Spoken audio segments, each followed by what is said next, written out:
আসসালামু আলাইকুম, আমি সাজিদ আহমেদ গাইবান্ধা থেকে আসছি ভাইয়ের কাছে। Seven technology.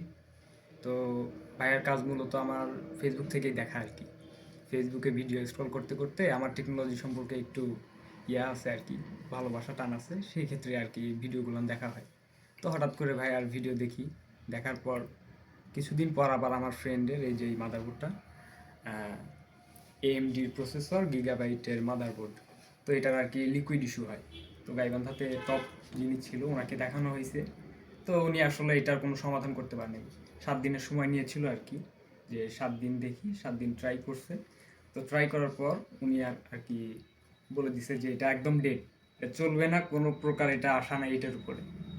তো তারপর আশা জাগলো যে ভাইয়ের কাছে পাঠায় দেখি কি অবস্থা। তো ভাইয়ের সঙ্গে কথা বললাম, হোয়াটসঅ্যাপে যোগাযোগ করলাম ভাইয়ের সঙ্গে। তো রেসপন্স তৎক্ষণাৎ কিছুক্ষণের মধ্যেই রেসপন্স করছে আর কি উনি। এই দিকটা আমার অনেক ভালো লাগছে যে এত ব্যস্ততার মধ্য দিয়েও উনি রেসপন্স করছে আর কি। তো তারপর ভাইয়ের সঙ্গে টুকটাক আলাপ হইলো। তো হওয়ার পর পাঠাই দিলাম কুরিয়ারে, তৎক্ষণাৎ পাঠাই দিলাম। পাঠাই দেওয়ার পর আর কি ভাইয়ার কল আসলো যে এটা পিন ড্যামেজ আর কি। তো যিনি দেখছে উনি, মাদারবোর্ড ঠিক ছিল কিন্তু প্রসেসরের পিন ড্যামেজ ছিল। তো মাদারবোর্ডটারও একটু প্রবলেম করে দিছে আর কি। তো যাই হোক, ভাইয়ার কাজ অনেক ভালো লাগছে।